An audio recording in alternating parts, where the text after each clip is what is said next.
Hello, everyone.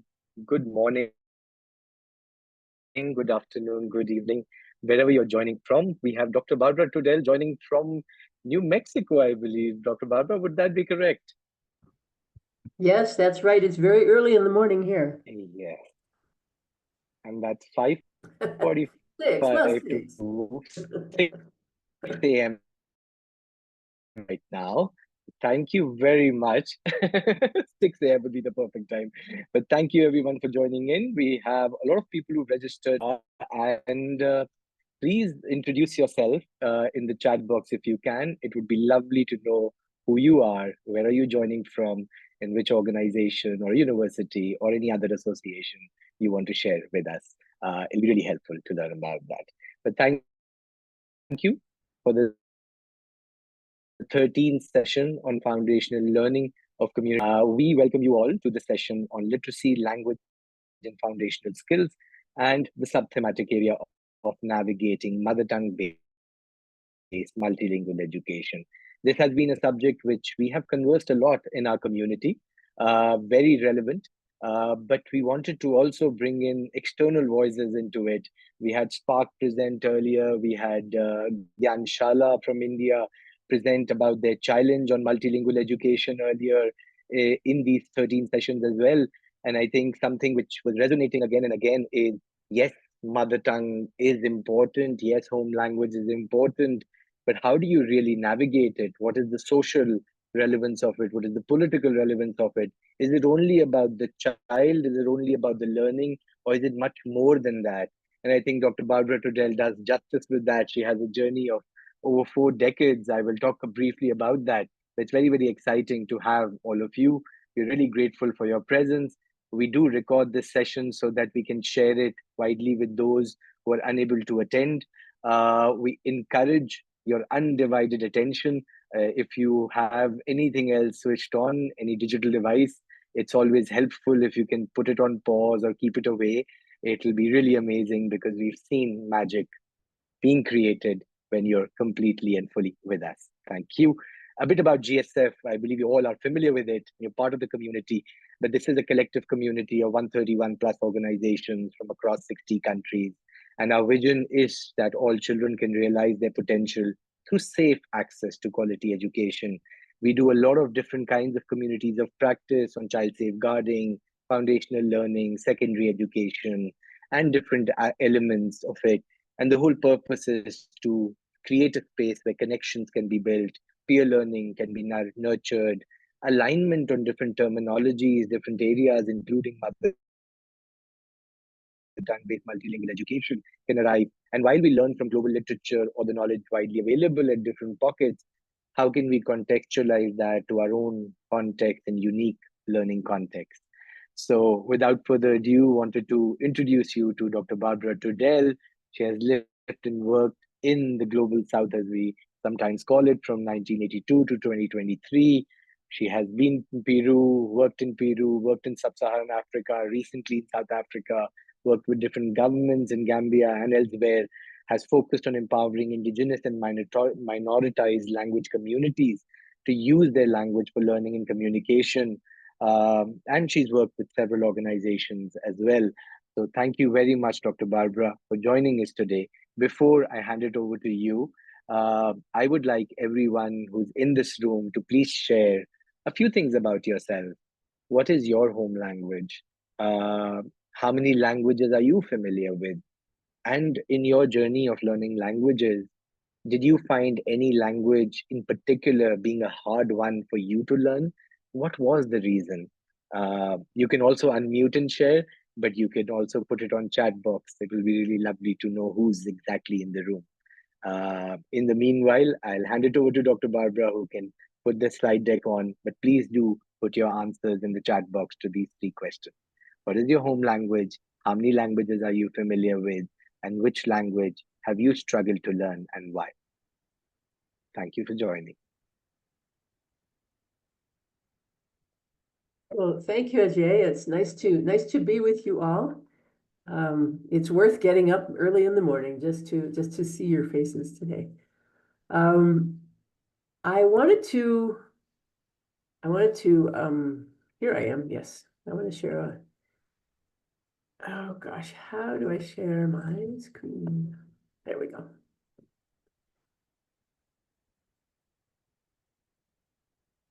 So I wanted to talk today about this topic that Ajay gave me. Looking at literacy, language, and foundational skills, and what that has to do with navigating first language-based multilingual education. Now, I have to tell you, caught a cold about 3 days ago, so I'm a bit growly, and if I start to sneeze or cough, don't be worried, it's just a cold. I don't have COVID, praise be, and I don't have the flu, just a cold.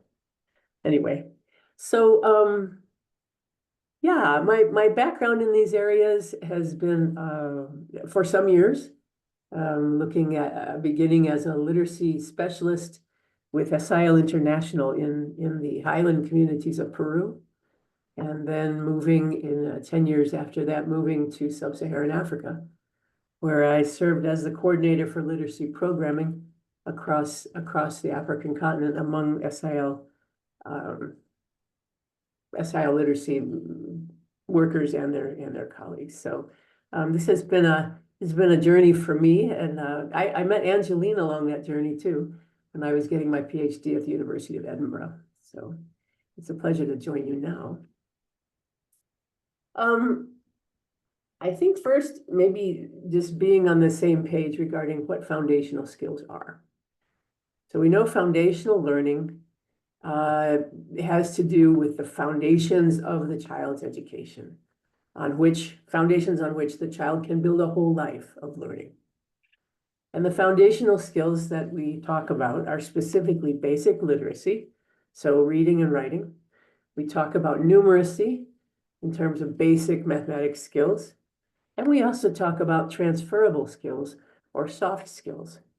And these are skills that can be transferred from the learning context to practical contexts in jobs, interactions with others, and so on. And we know that some of those skills in the list include problem solving, critical thinking, adaptability, teamwork, attention to detail, persistence, listening, managing time and managing plans, and leadership. So those are the ones that are in the books when you talk about transferable or soft skills. So what's the relationship of language to foundational skills? Well, if you think about the skills of reading, writing, and numeracy, all of them require a language of instruction that the learner understands. Without that, it's not likely the child is going to learn those things. And as far as transferable skills or soft skills, many of them have to do with communication with others. And so they have to be learned in some language and culture context, and they have to be practiced in some language and culture context. So this is why language is central to the acquisition of foundational skills. The heart of literacy is understanding the written language. We know from research that learners can gain decoding skills in a language they don't speak, but comprehension skills require fluency in the language of the written text.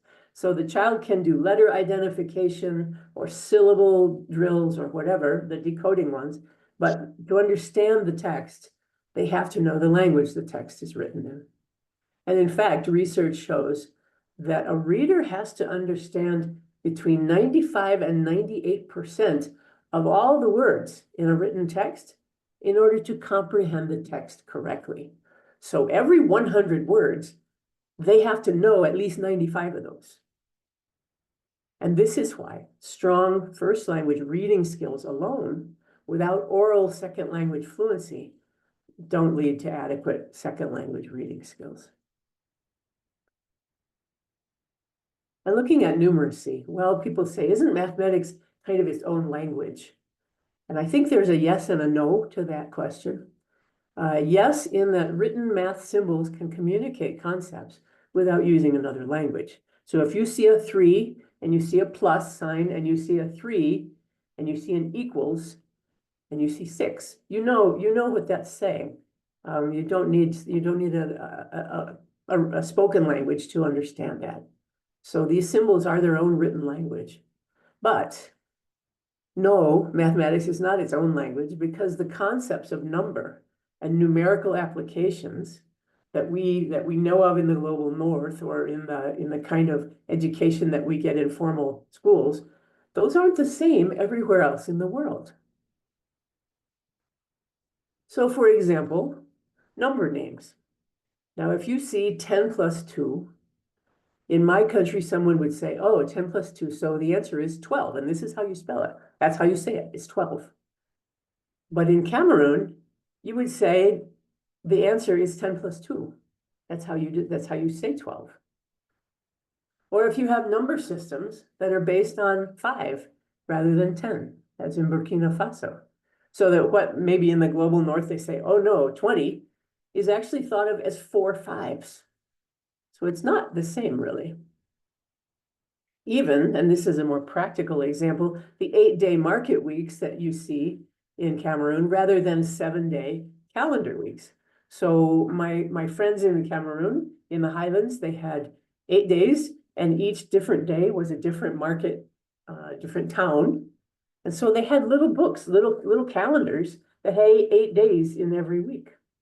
So 8 rather than 7.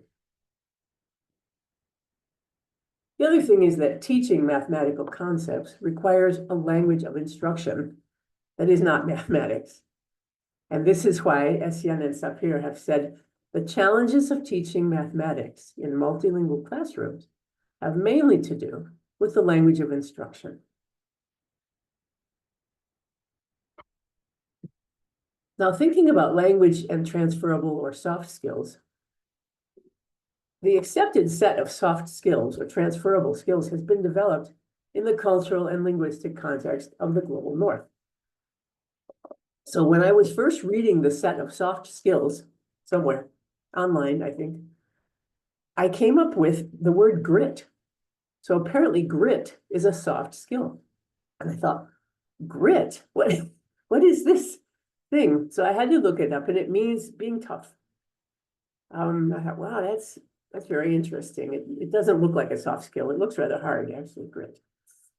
So the other thing is that the skills required for living well and interacting appropriately with others, they're not the same in all countries. They're not the same in all communities of the world.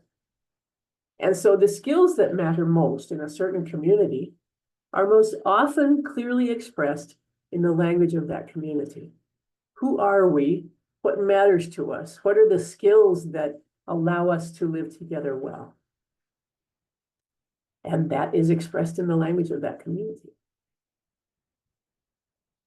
So, given that language is so important to literacy and numeracy and soft skills, why isn't language described as a foundational skill? Is it assumed that the learner already comes to the learning context with fluency in the right language? Or is it that the issue is too politically controversial to specify language as a foundational skill?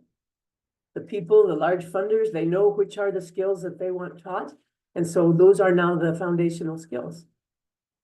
Or maybe language is too expensive to include in the plans for delivering foundational skills. I don't really know. We do know that there are some obstacles to the effective use of home languages for foundational skills development, however.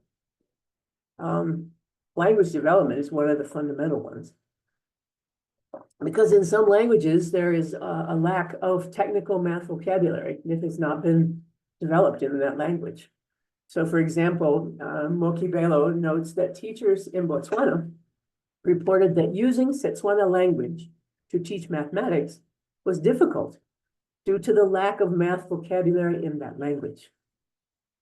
And also, not every language in the world even has a developed written form. There are between 700 and 2,500 languages in the world that have no written form yet. Now, the fact that we don't even know whether it's 700 or 2,500 tells you there's a lot of unknowns in there. We do know how many have a written form. It's 3,661. But of the ones who don't, there's a void of knowledge there. So language development is an obstacle for using home languages for foundational skills development. Accepted practice is another obstacle, because even in multilingual education programs, very often only the first language subject is actually taught in the first language. Usually that's reading. So mathematics are taught in the second language. All the other subjects are also taught in the second language. So foundational skills development beyond reading, it can be a bit difficult in these educational contexts. Now I want to turn to the notion of first language-based multilingual education for effective foundational learning. A quick overview with you of the main models of multilingual education. You probably know this, but just to put us all on the same page. The main models are early exit language transition, multilingual education, where the first language is the language of instruction through grade 2 or grade 3. And then there's transition to the second language of instruction after that. That's early exit. Late exit, we know, is using the first language of instruction throughout primary school, usually 6 years or whatever primary school is, and then transition to the second language after that. There is also a model called language maintenance, multilingual education, which means ongoing use of the first language as language of instruction through primary school, and then second language fluency and second language use as language of instruction is added in the later years. So both languages are maintained as languages of instruction by the end. And then another model is called dual immersion instruction, where they use the first language and the second language equally in the curriculum, very often by subject. So one subject is taught in L1, first language, one is taught in second language. Now, I know for those of you who are looking at more than 2 languages in your MLE models, it doesn't exactly pattern to what you do, but the ideas, the concepts, I think, are the same. So there is this idea that language transition programs are not a good thing. And some people think they are a good thing, as opposed to maintenance programs. Those who think that language transition programs are a good thing will say, well, second language medium classrooms are inevitable. If the child moves into secondary school or even higher upper primary, he's got to have the second language anyway. So the first language medium learning the child receives in the early grades helps to facilitate that child's transition to the second language medium learning. And you probably also know that early exit transition, especially, is much more acceptable to government policymakers across the world. There are the vast majority of policies around multilingual education are really actually built on early exit transition programming. So those who say no, it's language transition is a bad thing. They point to the fact that the transition year, there's supposed to be a transition year, it may only be a few days. The child is in a first language, and then 2 days later, they're being taught in the second language only. Or maybe there's no transition. I mean, maybe there's no space at all. It's just they leave school in grade 3 and they're using their own language. Suddenly grade 4, bang, it's all in French, all in English, all in whatever language. Another thing they say is that the language transition of the medium of instruction is so abrupt, like I was saying, from one year to the next. And this results in poor learning outcomes in both languages. And in fact, that's why they call transition programs subtractive. They are replacing the child's home language with a foreign language. So it's not adding anything, it's subtracting. So there are both sides. And I think we see a lot of language transition programs in the world of education for a number of reasons.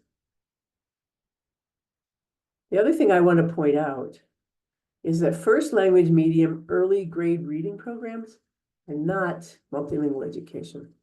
They're called multilingual education, but most of the large internationally funded first language medium programs that have been instituted over the past 15 years around the world have aimed to teach reading and writing in the home language of the child, or at least in a national language, an African language. It may not be the language of the child, which is also a problem. So early grade reading programs in community languages are great for building reading skills and writing skills in a language that the learner speaks. They work very well. However, early grade reading programs like this rarely include any other subjects. There's no mathematics or science or social studies or history. These are early grade reading programs. They're not MLE. And early grade reading programs have advantages and disadvantages. So the advantages of early grade reading in first language, the kids learn to read and write with comprehension in a year or two, sometimes in a few months.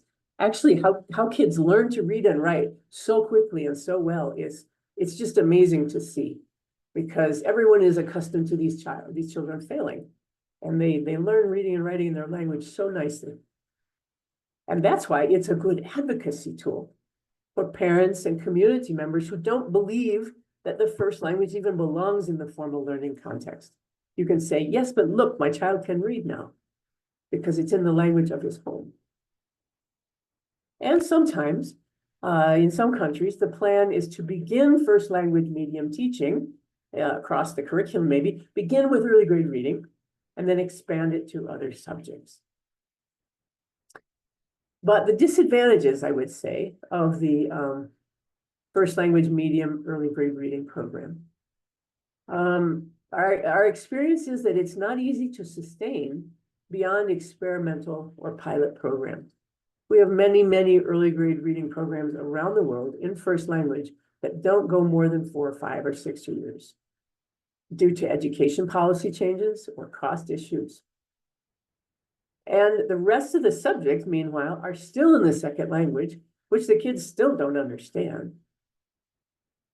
And so, in fact, first language reading skills may not even be relevant for the rest of the primary grades curriculum. And also, it can be hard to find teachers just for this one subject. And you've been involved in these programs, you know that that's the case. So it has advantages, it has disadvantages. So the question, and I get asked this question, does first language-based MLE really work? And I always answer, it depends. There are some features that have been identified by research of effective MLE programs. And by effective here, what they mean is the learners can successfully move into secondary school. So they take six years or however many years of multilingual education. And by the time they get to secondary school, they can succeed. So that's effectiveness. According to this research, that was their definition. So they looked at the number of years of L1 medium instruction, whether 2 years, 3 years, 6 years. They looked at the use of the first language across the curriculum. How many subjects is it used in? They looked at the teacher training. They looked at the textbooks, which textbooks are in the first language. They looked at whether reading is taught as a subject in the first language for at least 3 years. They looked at systematic instruction in oral second language skills. And they looked at assessment, like are the content areas that are taught in first language assessed in the first language, those examinations at the end of the year. So these are the features they were looking at to say, okay, how can multilingual education programs be effective? And they were based on research that had been done in a number of different countries. And one thing they found out was the feature that correlates to effective MLE programming every time, that is to say, successfully getting children into secondary school where they can learn and thrive. The one feature that was common to all was using the learner's first language as the language of instruction throughout all of the primary grades. This was important. This is very important. So based on that research, UNESCO has conceptualized the features of effective primary grades multilingual education programs. You can see this in this nice little chart. I'm sorry, it's a little blurry because I believe this is a picture of a picture. And so it didn't come out super clear. But so effective multilingual education, whoops, I have gone the wrong way. Late exit transition programming in the primary grades. Now, again, notice we are not talking about maintenance.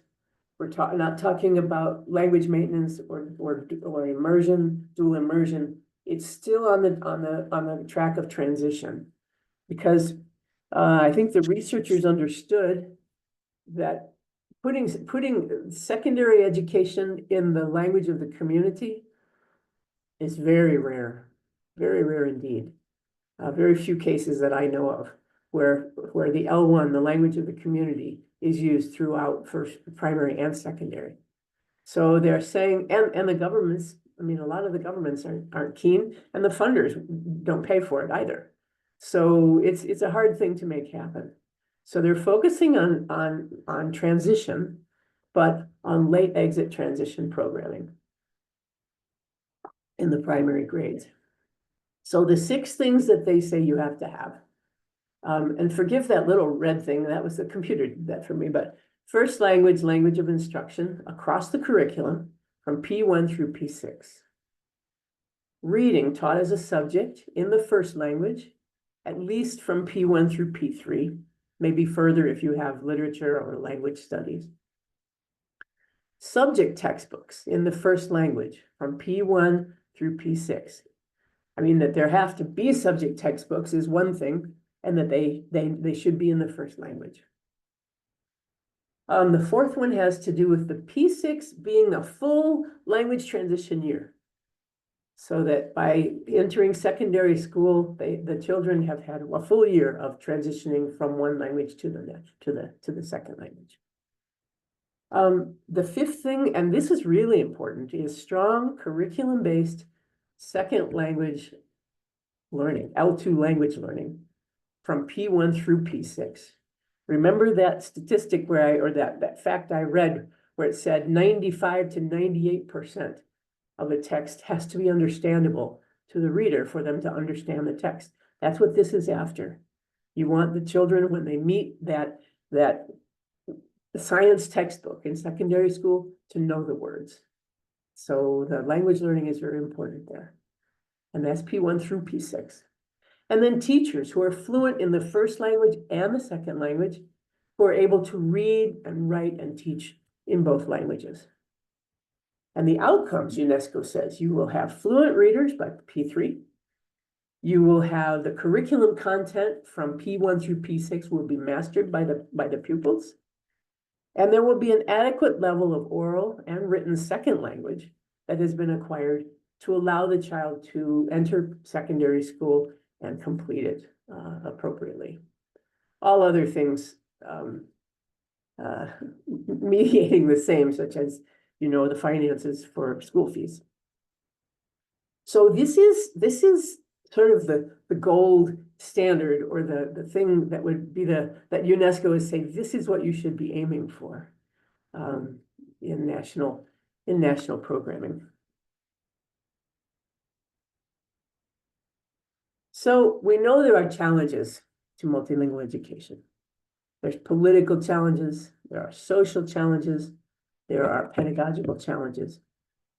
By the way, I love this little man's expression. He looks so tricky, doesn't he? You just want to say, what is he going to pull out of that bag? And the boy next to him also wants to know, you can see. Anyway, he looks like a challenge, so I put this picture. On the political side, if you look at language policy, education policy, we know that language policy basically governs the overall status and use of any given language in a nation or in an institution, if it's institutional language policy. So, for example, what languages can be used in governance? What languages can be used in the House of Parliament? What languages can be used in the courts of law? If a person is accused and comes before a judge, does he have the right to an interpreter if he doesn't speak certain languages? So all these kinds of things are in the language policy. The policy of the nation, they will often put into a language policy and whatever they choose there. Now, education policy prescribes the goals of education, the grade levels, and the subjects to be taught. And very often it dictates language of instruction practice from grade to grade. Now, both of these policies, or possibly neither one of these policies, will address the use of local or community languages in the classroom. Rarely do they come in a language policy, but they might. Or they might be ignored. That happens too. In America, I think they are ignored. I think so. So policy choices, it turns out, are largely related to national identity and national aspirations. Who are we as a nation? And what do we want to be as a nation? So, if community languages benefit either one of these, identity or aspirations, they will likely be included in the policy, and they will be discussed in larger political frameworks as well. In Africa, which I know fairly well, you will see this in Ethiopia, you will see this in South Africa. Those are two big ones as far as including community languages in national policy. However, if community languages are seen as backward, or they're seen as irrelevant to the nation's desired identity and the nation's aspirations, they will be ignored, or they will be legislated right out of the education system. Like in this lovely school here, where the language policy of this country, the education policy, is to use the language of the catchment area from grade 1 to grade 3. And so here you have a grade 1 school, which has made its own policy about language. So looking at social aspects of language of instruction, the primary education stakeholders, you know, include parents, teachers, communities, but parents really have a lot invested in their children's education. So they're a very important social stakeholder. And conscientious parents want their children to succeed, don't they? They want them to succeed in school. They want them to succeed in gainful employment. They want them to succeed in life. And parents may sacrifice a great deal trying to bring this about. And maybe you had parents who were that way, who are that way. Maybe you have parents who are that way. So the challenge is, due to the substantial prestige and the socio-political support for international languages in formal education, parents often want their children to be educated in those international languages. And interestingly, child school failure is rarely attributed to the use of a prestigious language of instruction, which the child does not speak in school. Very rarely do they say the language of instruction is the problem if the language is Spanish or English or Portuguese or Chinese or a major language. It is exactly why the child is failing, but that doesn't come up. Then looking at pedagogical requirements of this kind of programming, I'm just thinking of a few things that are required for good teaching and good learning. You need teacher training that focuses on the pedagogy of first language medium reading, or whatever your subject is. In this case, this is a Maasai lady in an early grade reading program. So the teachers have to be trained not just in how to keep records and classroom management and so on, but actually how do you teach using the first language. And then you need to match the language of instruction to the learner's language fluencies. And again, that can be difficult in a multilingual context. but it is a pedagogical requirement. And if the child is even learning in a community language that isn't theirs, if they don't speak it, they're not going to learn very well. And then learning materials in the language of the learners. And actually, all three of these, teacher training, using community languages and learning materials. So there's, those of you who have been involved in programs like this, there are huge lists of activities and strategies and things that have to happen in order for even these three things to happen. These pedagogical requirements of good multilingual education. I didn't even mention transition materials and how to get to the second language. That's another big one. So the challenge there is that all these requirements require substantial investment from government, from funders, from education staff, and you have sometimes some issues related to resourcing. So the reality, to close, is that effectively implemented multilingual education is basically good education. And good education requires more attention and more investment than poor education does. People blame the language part of MLE because they say, oh, it's too expensive. The truth is, good education costs more than poor education. Because in poor education, you have crowded classrooms, you have poorly trained teachers, you have very few materials, and often they're using a language of instruction the learners don't even speak. So that requires more attention, more investment. However, foundational skills can be well taught in any context through first language-based MLE programming. It's the language that makes the difference. Thank you very much.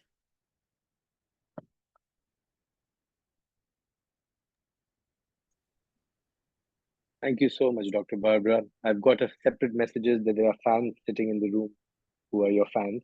So, but there'll be a lot of questions, I'm sure. I already have so many questions out there right now, but I'll hold myself because there are organizations who are implementing on day in, day out, and there is a need. And when we send out the voting as well, majority, around 17 people said, yes, we believe in it. When it comes to the complexity of it and the social and the political dynamics, I would just love to and just open it up for questions right now. And then let's see where it goes. We have breakout rooms as well, but we don't want to jump into those. Let's just naturally go into those questions which you have. Yeah.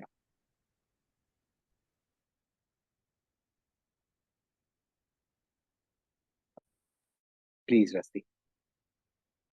Hi, yeah, I'm happy to come in first. I don't necessarily have questions, but more just comments. That was a fascinating presentation. Thank you for doing that for us. I'm from the Luminos Fund, and we're working across 5 different countries, and we work very closely with these language of instructions issues and very closely with different governments. We're currently in conversation in Ghana about developing our materials in different languages, just because it's so difficult to get access to reading books or different things that kids can do, and similarly in Gambia. And so this is just really exciting and really interesting. I have a bunch of colleagues in this call, and we're all big fans of your work.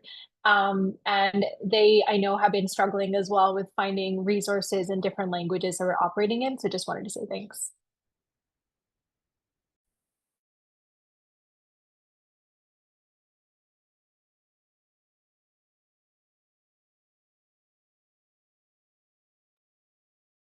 Till others are thinking, Dr. Barbara, as you mentioned, that there's this chart of effective MTBMLE, and there's a lot of MTBMLE happening across the world in different spaces. Is it this way or the no way? Is it highway or no way? Or is there something in between? Given that the world is a complex place, we may not have institutional resources or political support or community support or our own wherewithal. Is there a middle way? If that is, what is it? Well, I think that depends on what you're aiming for. I think that if children reading is the biggest felt need, then early grade reading programs work very well. If the concern is children are dropping out throughout primary school, again, using a language they speak helps keep them there. Kids actually, I've observed classrooms in different schools where most of the classes are in the second language and the classes in first language.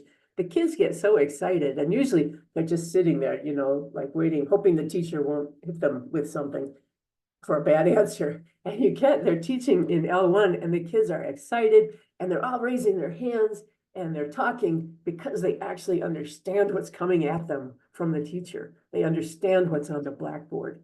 And that experience itself is amazingly positive. And what I'm describing to you was just an early grade reading program. And the kids just came alive and you thought, this is what education should be. So I have seen good come out of almost every kind of use of the language kids speak in the formal education context.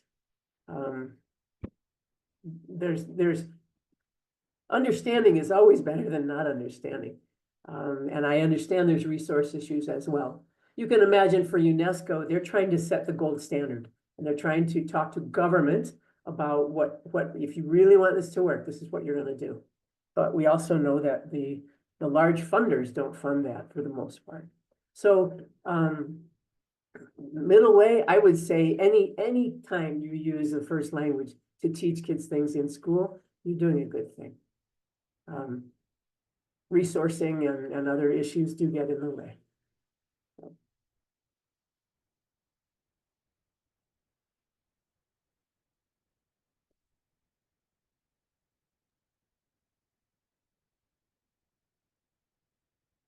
Thank you for sharing that. We have a lot of different organizations here, and I know they're using language to, you know, if you would like to ask any questions from your context, or even share your context. Dr. Barbara is very familiar with many different contexts out there.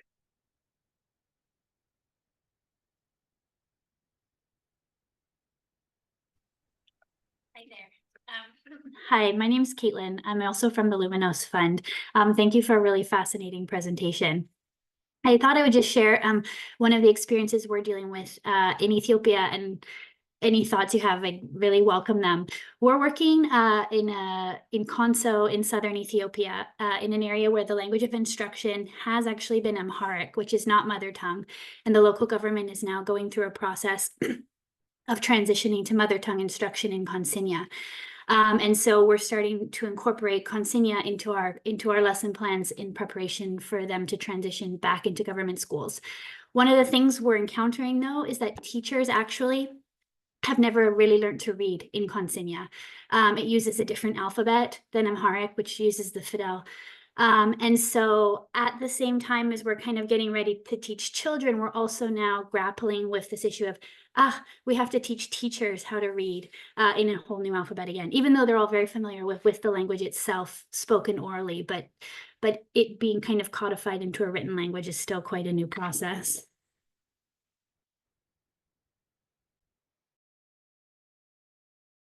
Yes. Ethiopia is an amazing place to work, isn't it?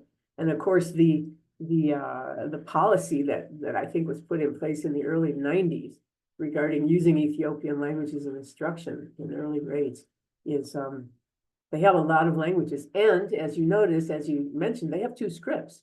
So there's the Ethiopic script, as they call it, and then they're also using Latin script. And sometimes that's a political choice, as you also know which ones they will have, because Amharic is written in Ethiopic script. I would say in the case of Konso, as in most cases, many trained teachers don't actually know how to read and write the language they speak. Where would they have learned? You know, and especially if the script is different from what they've learned, where would they learn to do that? And I think one key piece of teacher training for these programs has to be building their literacy competencies in the language they're supposed to be teaching. Because they've got to write it on the board, don't they? They've got to read it out loud.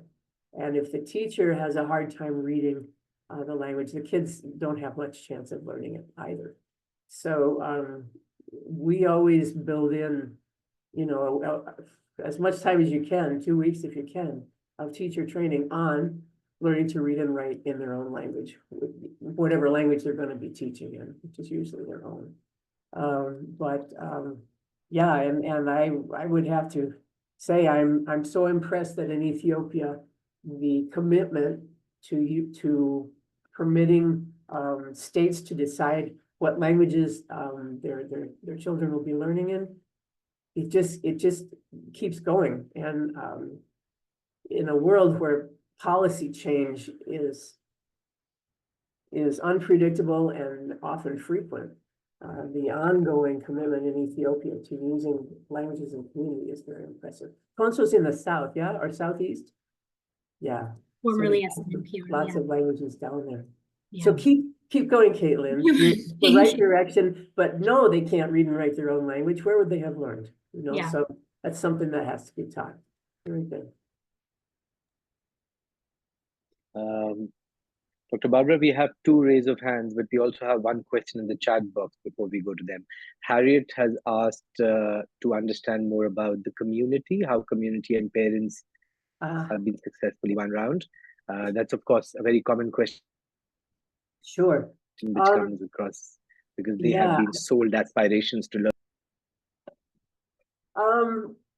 Community mobilization or sensitization, or whatever word you want to use, is essential to the success of first language-based MLE or early grade reading. Any use of the community language or the local language in a formal school setting is not something that most parents want to see. Remember, I said they're committed to, you know, my child has to succeed. And that means he has to succeed in English or in Amharic or in French or in Spanish.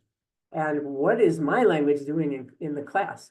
It's not relevant. And so you can get a lot of opposition from parents, from communities around using their own languages to teach their own children. And it's natural, but those attitudes can change. And a lot of advocacy in the programs we do, a lot of advocacy involves listening first. What are their concerns? What are their issues? They turn out to be very much the same across the world, but what are those issues? They need to have them out there. And then talk about how language could perhaps help the concerns they're having, like their kids are always dropping out or they're not learning or whatever. And the other really huge way to win these parents around is to show them their own children reading out loud, reading and understanding writing in the language. We have just been working in a small community in Northeast Uganda, the Pokot language community, 40,000 basically pastoralists whose children just don't, I mean, the school is almost not there. And the early grade reading program there that we're doing for ZOA Uganda, an NGO, the parents, the thing that just killed them was when a child stood up in one of their meetings and started reading out of his reading book in Pokot language. They were like, this is unbelievable. And they laughed and they were, you know, and at the end they're like, oh, we're going to sell our goats so that the teachers can keep teaching this. So parents want their kids to succeed. They want them to learn this stuff, and showing them that the best way for the child to learn is in a language he understands, we have found to be very effective. It's not fast, but it does have to be done, and it absolutely works. Parents don't really love English. They love the idea of their child succeeding, whatever that takes. That's beautifully said, going with the ethos of what is success. George, you've been raising your hand for quite a while. Thank you for your patience. Hello, can you hear me from my end? Yes, thank Yeah, you. so We sorry, Doug. Yeah, so sorry. I had so much interest in this presentation, but I had very poor network on my end. Um, Thanks for that presentation. I got most of that. We are currently running a social-emotional learning and mother tongue integration project as one of the Sierra Leone Education Innovation Challenge project. In our context, really, we do not have scripted local languages, but rather we are using the medium of instruction is English, but we have many local languages. What we encourage the teachers to do is to use the MT to reinforce understanding. Mhm. And we realize that there is an increased participation of students when there is that moment where they are given the opportunity or the teacher explain to them in the mother tongue and they act actively and they can respond promptly. Two challenges we really have. One is that the teachers who can speak the local language, but they are not literate in the local language itself. Mhm. And so we have challenge where to code switch. I mean, what we really want them to do is that because exclusively our language of instruction is English, but the teachers are not able to code switch that this is what is mean in the local language and this is what it means in English. We have a major challenge on that. The other two, which are really be able to engage the assessment team because we have an independent firm that assess.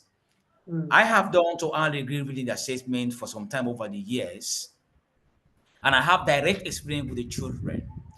Maybe I want you to get your advice that if you go and interview or assess a child, a lower primary child, who is in a predominantly local language environment and only experience the L2 speaking at school level, and you assess that child exclusively in English, I'm not very happy, comfortable with that.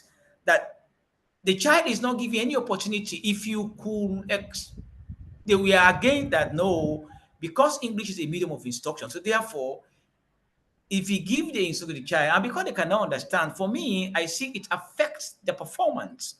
So maybe I really wanted to see how in situation where like this now, when you encourage MT integration, but when it comes to assessment, it is English. And I think, I don't know, but I still wanted to get your feedback on that. Thank you.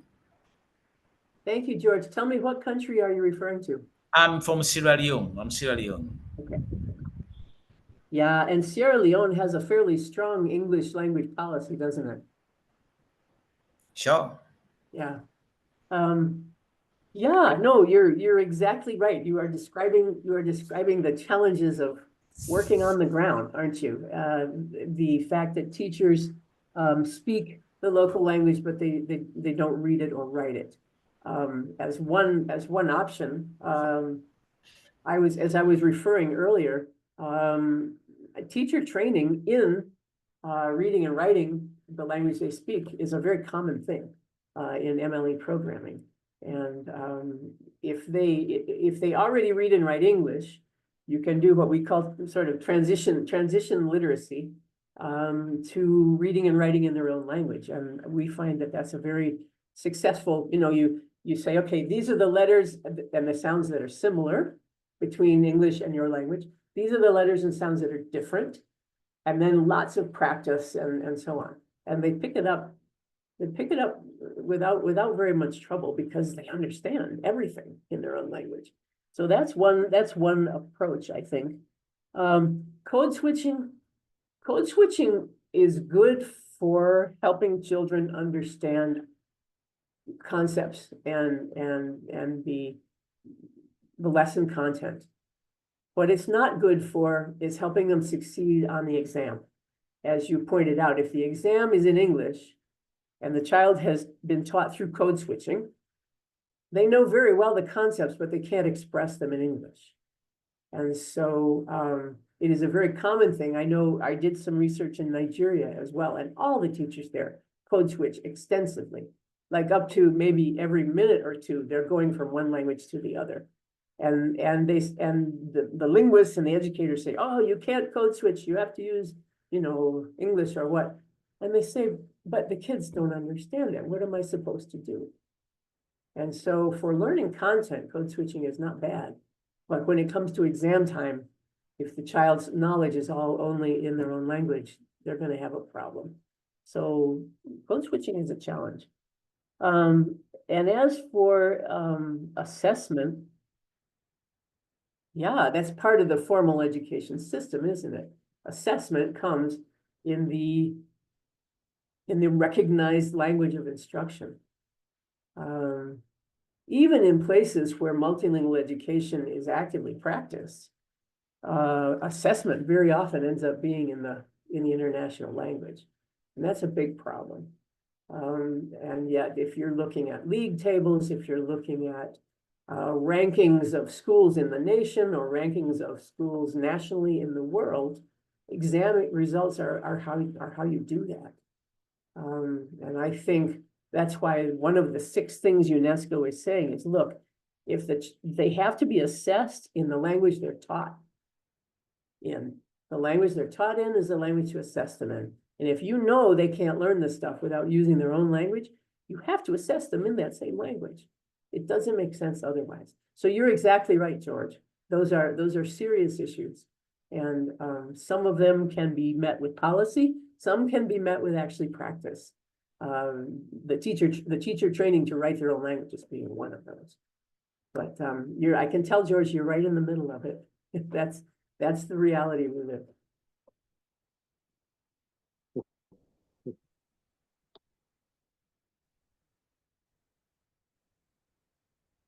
I think one of the reasons, Dr. Barbara, right in the center at very different places. When we were sitting at the Citizen Foundation in Pakistan, we were thinking about the assessment issue also when we were practicing the language part.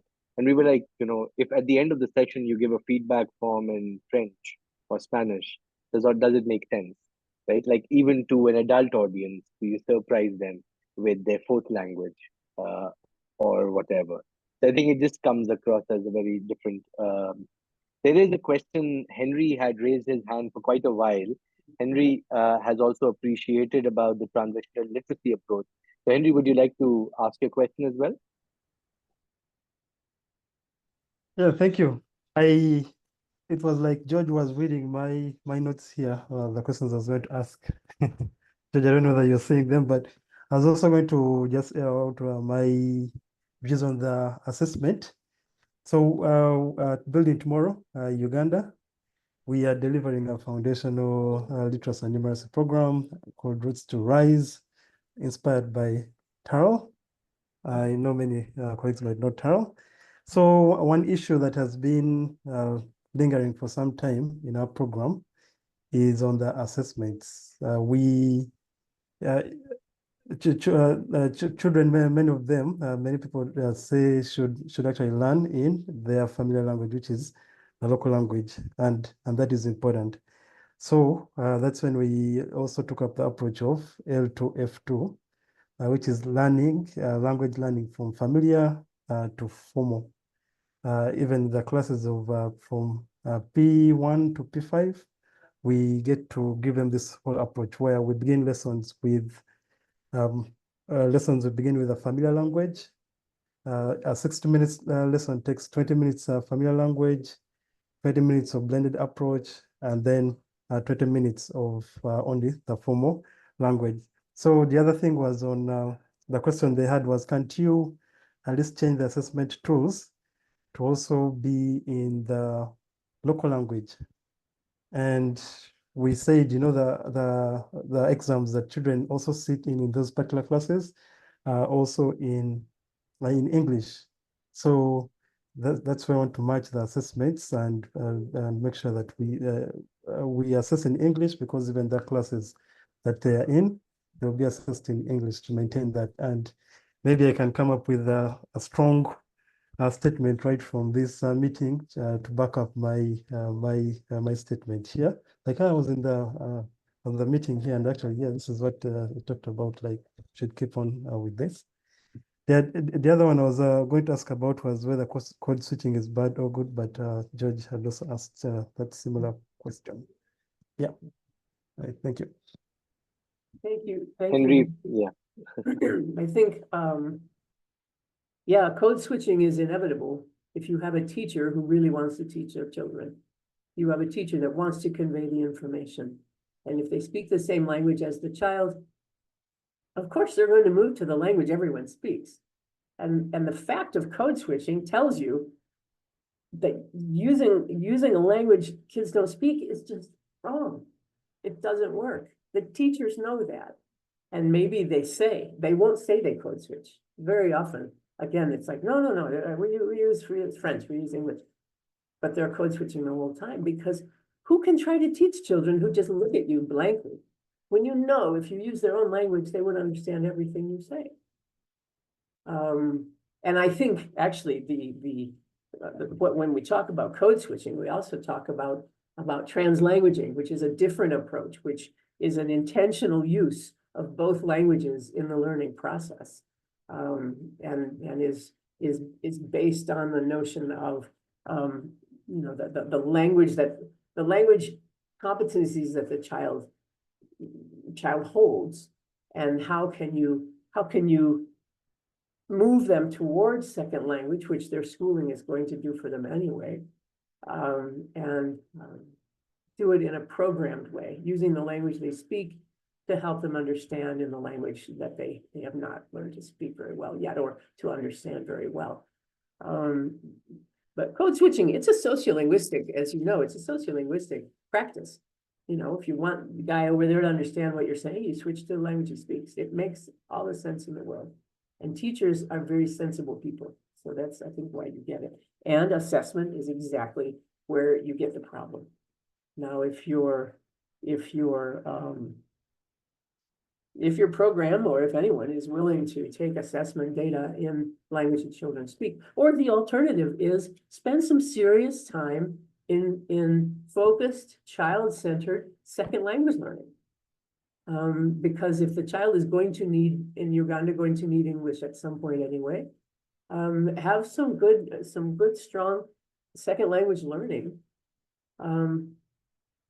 to help them get there, but make it explicit, make it intentional, not just switching back and forth, but actually, here's the sounds, here's the letters, here's the grammar, and teach the second language. So at least the child has some kind of knowledge that they can use when they hit the English language classroom. Again, you're in the middle of it, Henry. That's how it is. You're exactly right. Angeline, I see that hand. Hiya, Barbara. Good to see you, but I'm always seeing you when you're like really early in the morning, wherever you are. Yes. This is the best it gets. Yeah, no, thank you for the presentation. I'm really enjoyed the presentation, but I'm also really enjoying this discussion, and learning a lot from the people who are asking questions, Henry, George, about, and the Luminous Foundation, about the challenges that they're facing. And I guess all the way through I've got two questions which are very different. I mean, one is, it seems to me that we're always talking about literacy, and maybe this is just generic across the foundational skills, the way we talk about foundational skills, as a kind of technical thing. And it just reminded me of the literature on literacies rather than the language literature, which talks about different types of literacy. And what we're talking about, it seems that there's a lot of time spent talking about what they describe as literacy, just like the operational literacy, learning to read and write. And I was struck by your description of classrooms where the teacher starts using the L1 and the classroom comes alive. Mm-hmm. And and learning isn't just a technical activity, it's an emotional activity. And we know from everything Freire said and everything we know about how young children learn, that you have to engage with what people care about, and you have to engage with the child with their imaginative life as well. And so really it's I mean, it's a question to, it's not, I don't know whether it's a question or a comment, but are there ways that we need to join up the dots a little bit more in the way that we talk about, is it foundational skills, or the way that we talk about language learning? Yes. It concerns me that the prevailing discourse right now around literacy is as a skill.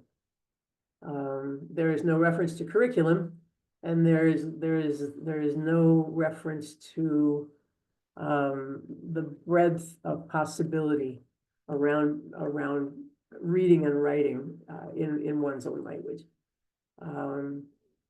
And unfortunately, as you know, the institutions that fund foundational skills, I mean, they're concerned because there's no reading and writing going on at all. And I understand that. And they talk about learning poverty, as you know, but a child at the age of 10 is not able to read a simple sentence in their own language and understand it. And the skills approach seems to me to be a very basic, like, at least we will get them to this level. At least they will have these skills to understand in school.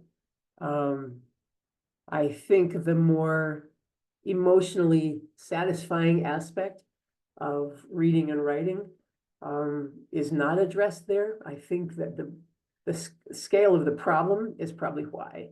They're like, at least, you know, get 10-year-olds who can understand a sentence, and that's not the same as using literacy in so many ways. The imaginative life of the child, as you said, or for critical literacy as well. You know, reading and writing and thinking about how things should be and how things are and how we can get to where we should be. That's all. I mean, that's, unless you're in the same room with the person you're talking to, reading and writing is how that happens. And I'm guessing, I'm thinking of some African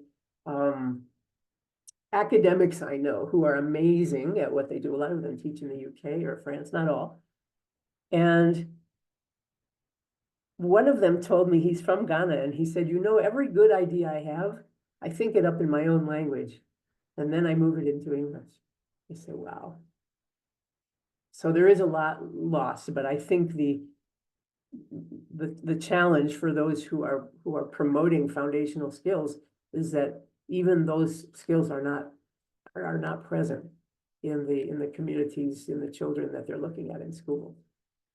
There's just so much ground to be covered before you can talk very well about using reading and writing for emotional satisfaction, or for learning things that you want to learn, or all those sorts of things, or authoring things, writing poetry. And again, teachers are a big piece of that. And if you had the space in the curriculum, I think that kind of stuff could happen, because we know there are good authors in so many languages that I don't speak. And that's where they bloom. That's where they, you know, and anyone who reads that language knows. How you get from a French language first grade classroom to there. I've always said, I think that most of my African friends must be geniuses, because they've got through an education system that's basically against them, and they still move into these spaces where they're contributing to the world, and they have wonderful things they write and so on. It's got to be genius to be able to get past what Ngugi wa Thiong'o calls, you know, the intentional obstacles of education. You know, he as you may guess, he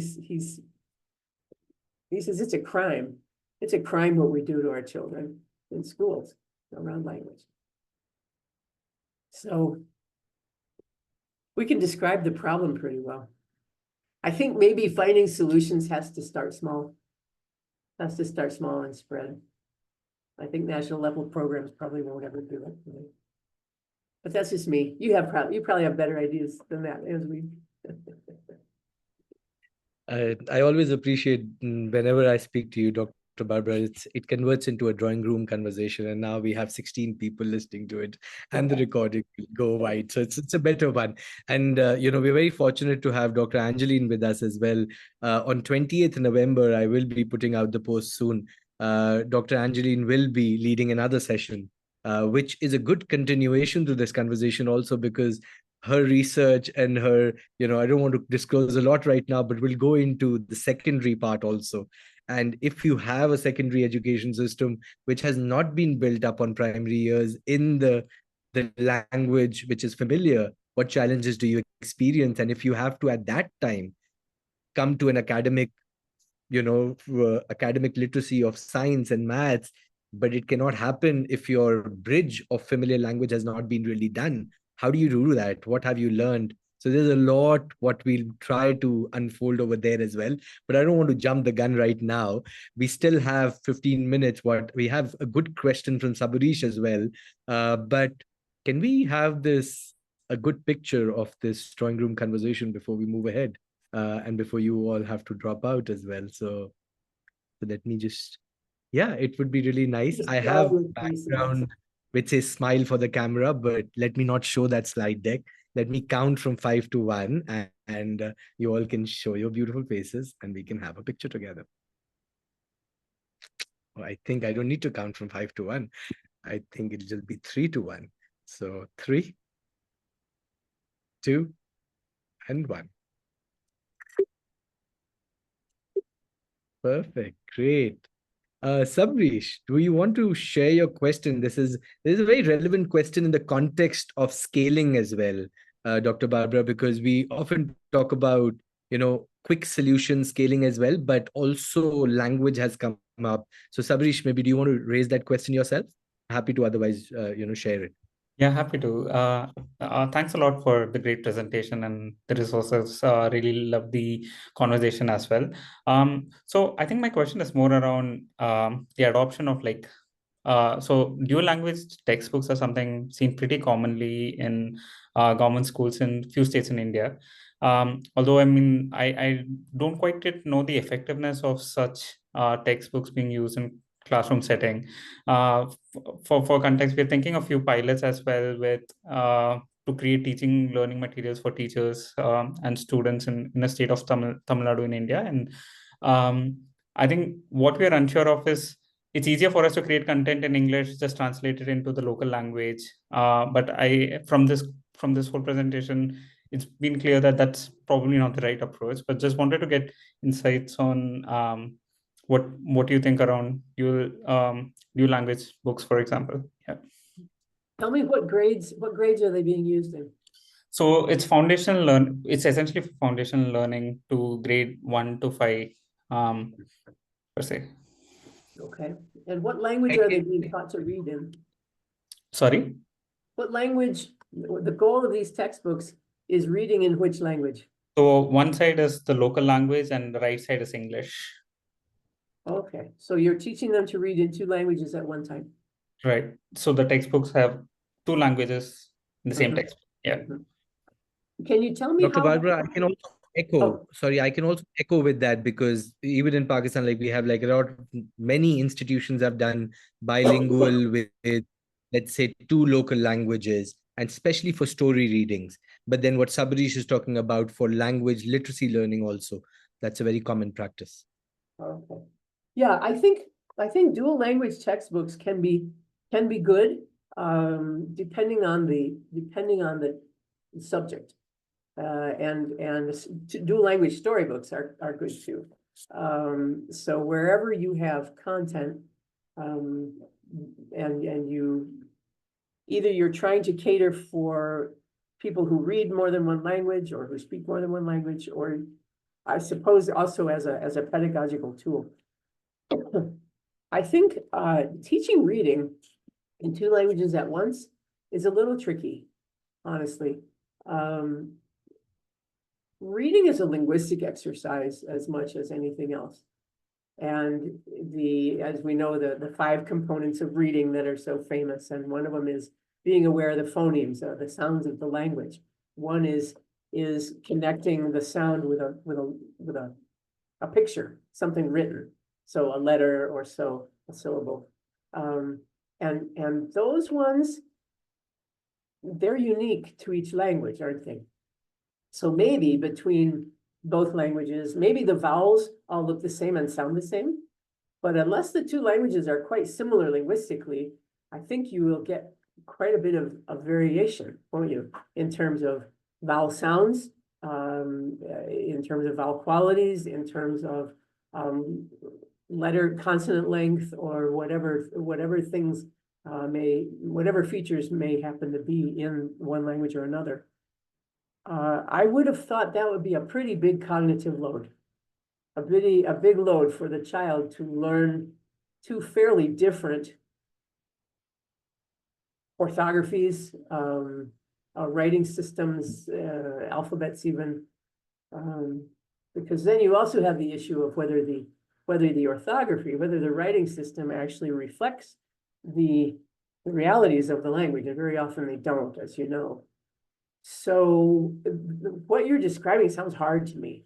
And unless you actually had like a whole day's lesson on one side, or maybe a whole day's, a series of lessons in one of the languages, and then go back and do a series of lessons on the other language.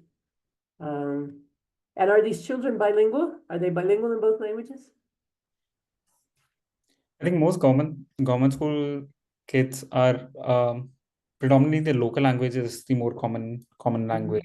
But I think reflecting back, I think I did see the use of the dual language textbook more so in the secondary grade, like grade 5, 7 onwards, like science content being translated for different subjects, that translation existing.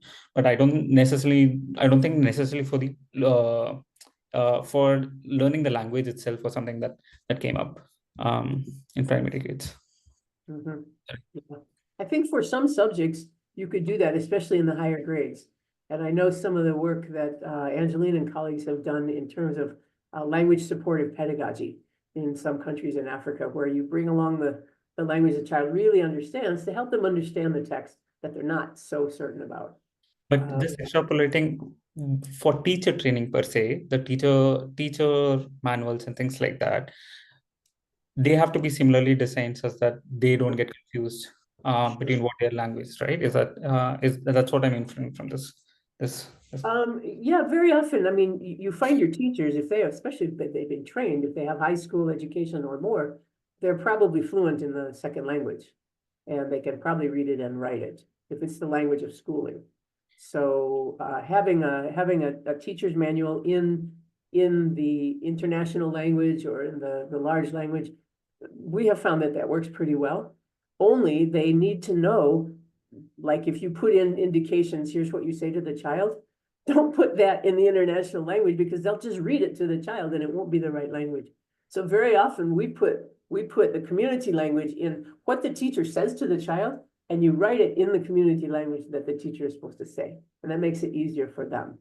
But very often we find that if you do the whole teacher's manual in the local language, teachers are often not very strong readers of the local language, and it becomes very hard for them to understand. So I would say on the teacher side, where they're fairly fluent in the international language, using two languages, I think, works pretty well in certain ways. Yeah.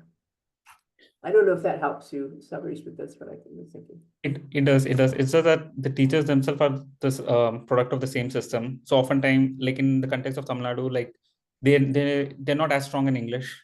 But most of the guides are often in English of sorts, and you've seen them struggle to pick up what's being shared in the learning materials. Is this helpful? I think a very relevant question, and Sabrish has led it to another question which Fode has asked. But before that, if you have to drop out, please do give us the poll and the feedback. It really helps us design future sessions. So you should have that on your screen, even if you're on your laptop or on the mobile. Fode's question is on the teacher part, Dr. Barbara, which is on how do you think we can get the best from teachers who cannot speak the language of majority of the learners? That's one scenario. And what support can we give to teachers who are even struggling to read, write, and speak fluently in their own familiar language? So the two different scenarios, but the teacher capacity building being a common question? Yeah. I think the first question, the answer to it is teacher allocation, teacher assignment. That if you are expecting first language medium teaching and learning, you have to put a teacher in there that speaks that language.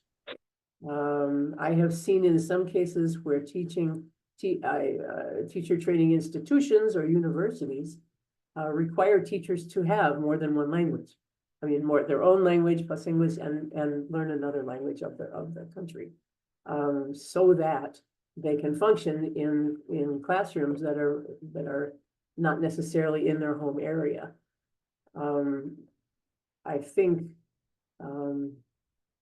yeah, using the language a teacher speaks, if the kids don't speak it, there's not much point. So that is a real problem. I think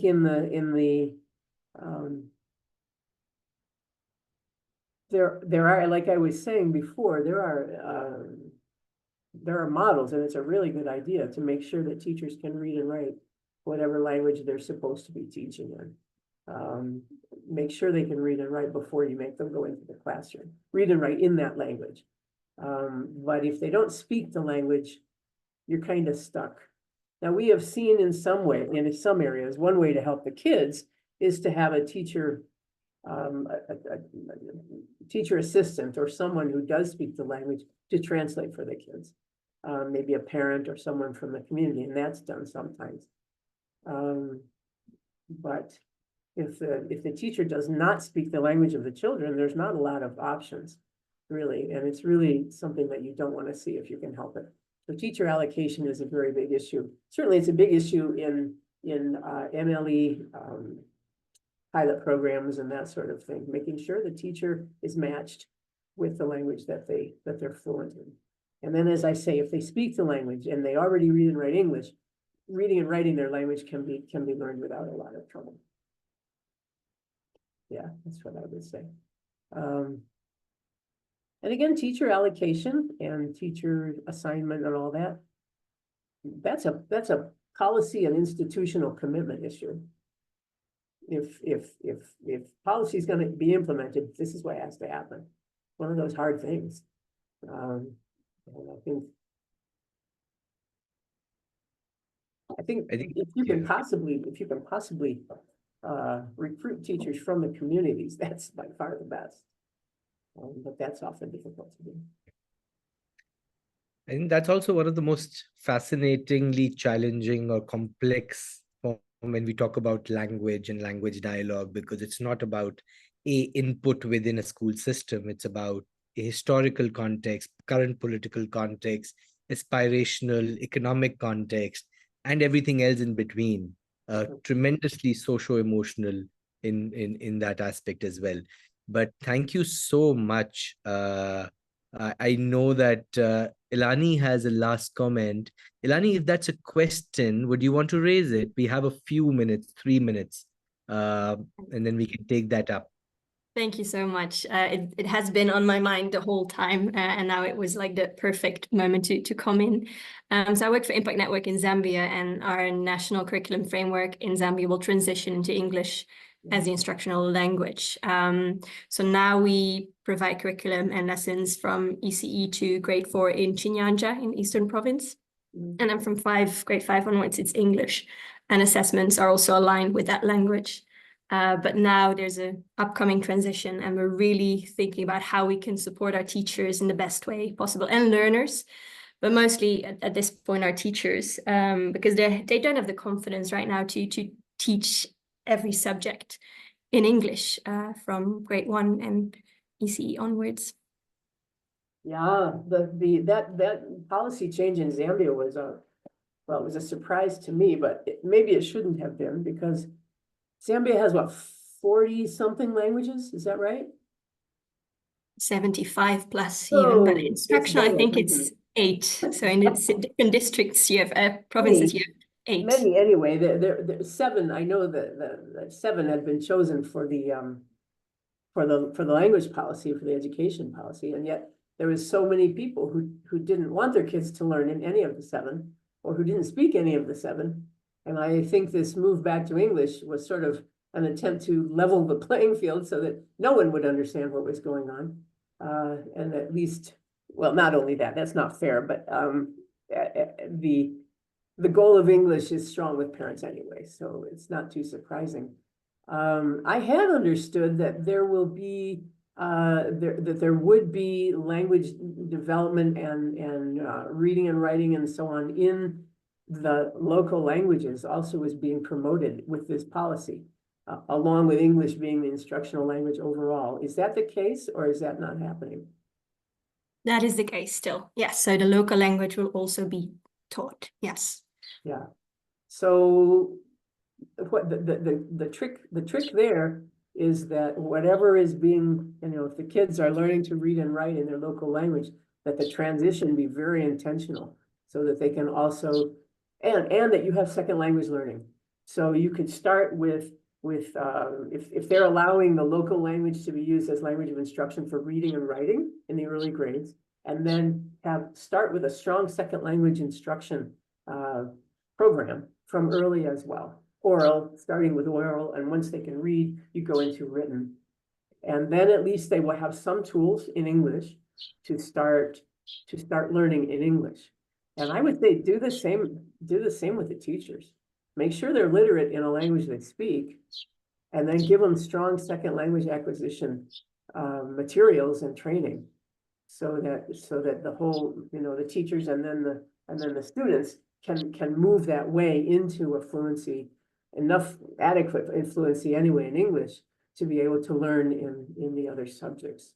I don't know if that makes sense, but that's what I would think you might try it, or it might be a possibility. That's really helpful. Thank you. Okay. And good luck. Good luck to all of us. Oh, Thank boy, you. that's for sure. Thank you, everyone, and anyone who Dr. Barbara has been very kind and generous that she'll be leading another session in Spanish for the Spanish community of GSF next week on Thursday. So the invites have been shared, but if you know anyone who can benefit from that session, even outside the GSF community, we'll be happy to extend that one, given the Spanish community is gradually growing. So happy to share more details. You have my email address as well. But thank you very much, Dr. Barbara, and thank you everyone. And if you can, if you can make sure people have my email address, I'm happy to talk more about this stuff as it comes up. I will share the key takeaways from the session as well as the recording, and with that, your email address as well. Okay. Thank you. Thank you so much. Thank you. Have a lovely morning, afternoon, evening, night, because you were literally everywhere. Thank you. Bye-bye.